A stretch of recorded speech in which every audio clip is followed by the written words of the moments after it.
Nobody wanted Parcel 22, not even the timber companies. The county auctioneer looked almost relieved when it reached the final listing. 73 acres. He checked the paperwork. Former McAllister property. He sighed. Completely overgrown with poison ivy. Several bidders laughed. The auctioneer continued reading. Abandoned. No visible improvements. Limited access. Sold for unpaid back taxes. He looked around the room. Opening bid. Silence. Everyone knew the property. Entire hillsides glowed red every autumn. Not because of maples. Because poison ivy had climbed nearly every tree. Fence posts disappeared beneath vines. Old logging roads vanished. Local hunters refused to walk there. Even survey crews avoided it. The auctioneer tried again. Any interest? Margaret Hale quietly raised her bidder's paddle. I'll bid. Heads turned. Dale Harper stared. You're serious? Margaret smiled. I am. Nobody challenged her. 3 strikes of the gavel later. The 73 acres became hers. Outside the courthouse, Nathan unfolded the county plat map. You know people won't even step onto this place. Margaret nodded. I know. You aren't worried? She smiled. No. Nathan laughed. Because of the goats. Exactly. The property sat against the eastern ridge above the Hale Ranch. Decades earlier, the McAllister family had grazed sheep there. After they moved away, fences collapsed. Sunlight reached the forest floor. Poison ivy spread aggressively. Year after year it climbed trees, covered fallen logs, wrapped abandoned equipment, and slowly buried every sign of the old homestead. Most people believed nothing remained. Margaret wasn't convinced. When she was 12, Samuel Hale walked beside an old fence covered in poison ivy. He stopped. What do you notice? Margaret looked carefully. I don't want to touch it. Samuel laughed. Good answer. He pointed towards several goats browsing nearby. They don't care. She frowned. They don't get poison ivy. They eat the leaves. He smiled. The oil bothers us. Not them. She watched a goat strip an entire vine. It actually likes it. Samuel nodded. Some farmers spray. He smiled. I hire goats. That memory never left her. Years later, Margaret attended a land restoration workshop. A conservation biologist explained that goats had become one of the safest biological tools for controlling poison ivy on neglected properties because they could repeatedly defoliate the vines without being affected by the irritating oils. Margaret wrote only one sentence across the top of her notebook. Goats see groceries where people see danger. Now she owns 73 acres full of groceries. The county heard immediately. Naturally. Saturday morning the diner bust. Dale Harper folded his newspaper. You hear what Margaret bought? Rick looked up. What this time? The poison ivy place. Several farmers laughed. The McAllister Hill. Dale nodded. She's putting goats on it. Another rancher shook his head. They'll itch themselves, Ball. The room erupted. Margaret walked inside carrying fencing reels. Dale waved. Morning. Morning. He smiled. So. She laughed. So. How's the poison farm? It's healthier than people think. More laughter. What exactly are you growing? Margaret smiled. Patience. Nobody understood. The first week began with fencing. Portable electric netting divided the lower slopes into small browsing sections. Nathan opened the livestock trailer. Nearly 160 Spanish and Kiko cross goats poured onto the hillside. Instead of eating grass, they stood upright against trees, pulled poison ivy leaves from trunks, stripped vines hanging overhead, climbed brush piles. Within hours, entire patches looked thinner. Nathan watched in amazement. They're going straight for it. Margaret smiled. It's their favorite buffet. Every few days the goats moved into fresh sections. Repeated browsing prevented the poison ivy from restoring enough leaves to survive. Native grasses received sunlight again. Wildflowers emerged. Oak seedlings appeared beneath years of tangled vines. The extension grazing specialist visited 6 weeks later. He walked carefully behind Margaret. I've never seen poison ivy disappear this fast. She smiled. It hasn't disappeared. He looked confused. What then? It ran out of energy. The specialist nodded. Repeated defoliation weakened the massive underground root systems. Every new leaf the plants produced disappeared into hungry mouths. Eventually the vines simply couldn't recover. Samuel had written something similar decades earlier. Roots spend savings. Leaves earn them back. The goats never allowed another deposit. Late one afternoon, Nathan noticed something unexpected. A straight line. Not natural. Gray stones emerged beneath freshly grazed vines. He called Margaret. You need to see this. She brushed loose leaves away. A hand-built limestone retaining wall stretched nearly 50 yards across the hillside. Perfectly level. Too precise to be random. What do you think? Nathan asked. Margaret smiled. Somebody worked hard here. They marked the location. The goats continued grazing around it. Within another week, old fence posts emerged. Then a rusted iron gate. Then what looked like an abandoned wagon trail climbing toward the ridge. The county historian arrived carrying early property maps. Standing beside the stone wall, he unfolded an 1896 survey. This was the McAllister orchard. Nathan looked surprised. An orchard? The historian nodded. Apples, pears, chestnuts. He pointed farther uphill. And he stopped. Their cabin. Margaret looked across the remaining wall of poison ivy covering the upper ridge. Nothing looked like a cabin. Only another dense hillside. The historian smiled. It should be right there. Nathan squinted. I don't see anything. You wouldn't. He folded the map. Neither has anyone else for nearly 30 years. Autumn arrived. Nearly 50 acres had already been restored. Native grasses rolled across hillsides once hidden beneath poison ivy. The forgotten orchard began producing fruit again. Wild turkeys returned. Quail nested. Even deer began feeding among recovering openings. Then one chilly October morning, Nathan climbed toward the final grazing paddock. The goats had stripped nearly every vine from the upper ridge. Something straight caught his attention. Not a tree, not a rock, a roof line. He hurried downhill. Margaret. She followed him uphill. The closer they walked, the clearer it became. Heavy hand-hewn locks. A stone chimney. Weathered wooden shutters.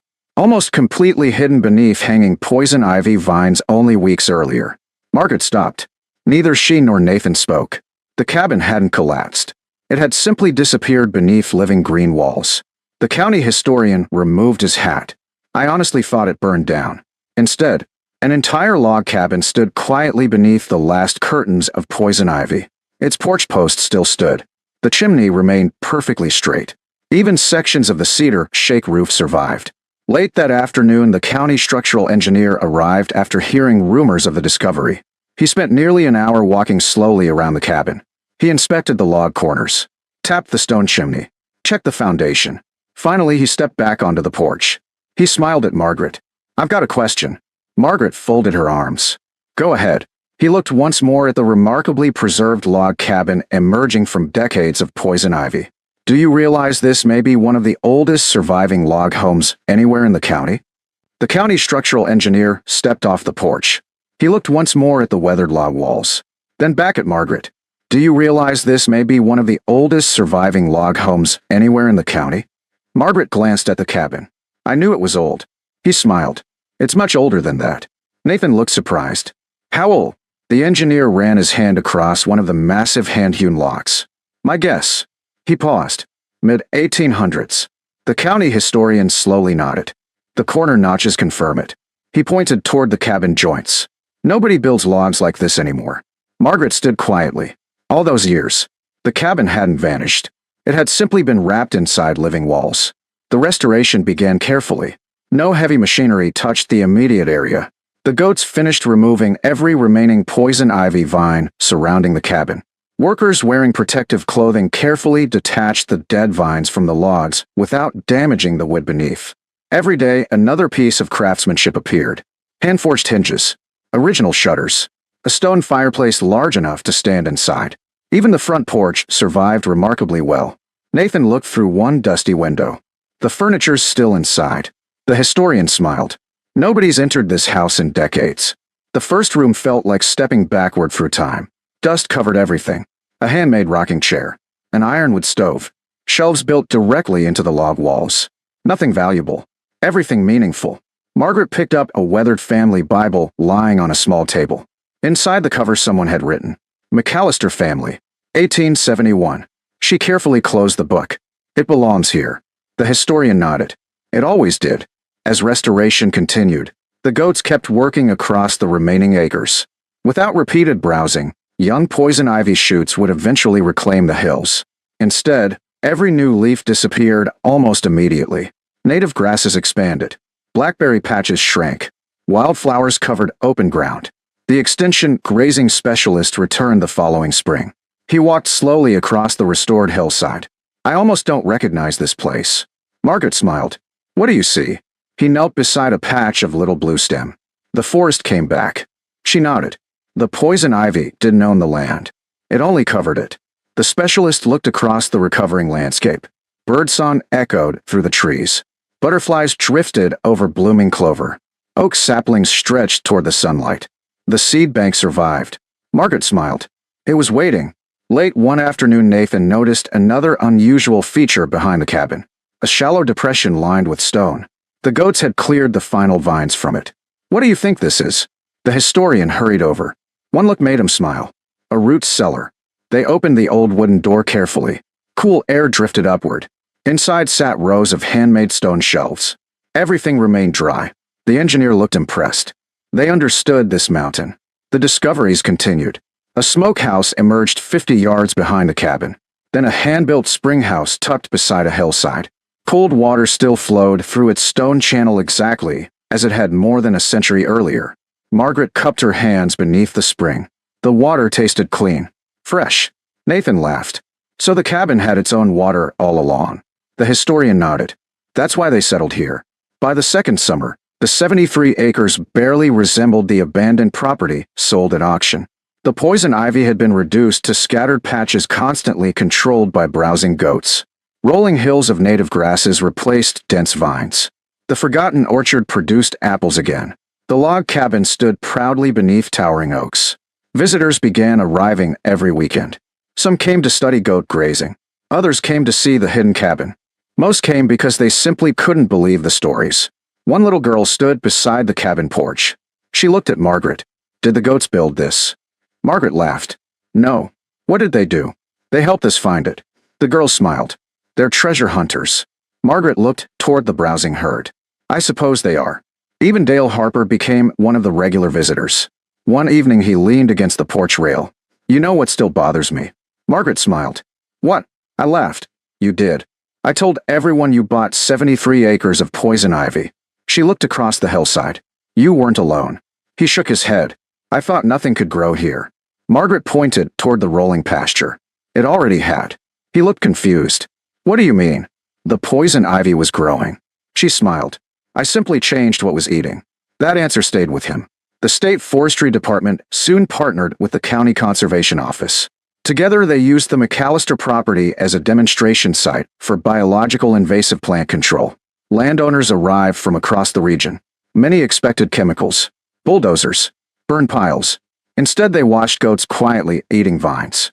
The conservation director laughed. This is the calmest restoration project I've ever seen. Margaret smiled.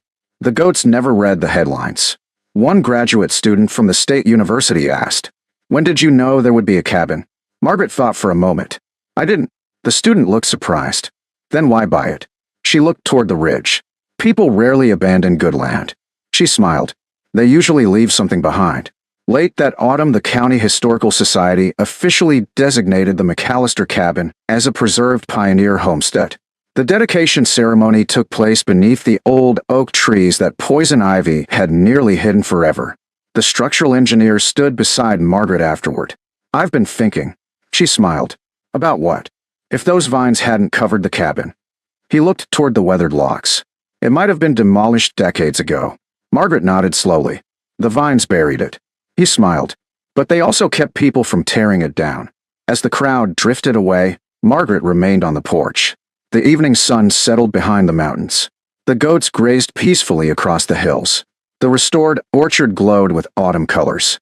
Clear spring water flowed quietly through the old stone spring house. She remembered auction day. Everyone had seen poison ivy. Danger. Neglect. A property nobody dared enter. Margaret had seen hungry goats. Patience. Possibility. She never expected to uncover one of the county's oldest surviving log cabins. She never imagined an entire pioneer homestead still waited beneath the vines. She simply believed that land covered by neglect is not the same as land beyond recovery. By the 5th year, people no longer referred to it as the poison ivy property. They called it the McAllister homestead. School children toured the cabin. Researchers studied the restored ecosystem. Neighbors learned how goats could reclaim neglected land without chemicals. Every spring, when tiny poison ivy shoots emerged from forgotten roots, The goats quietly wandered over and began eating. Margaret always smiled when visitors called the cabin the greatest discovery, because the real discovery wasn't hidden beneath the vines. It was realizing that beneath years of neglect, the land had never forgotten how to become a home again.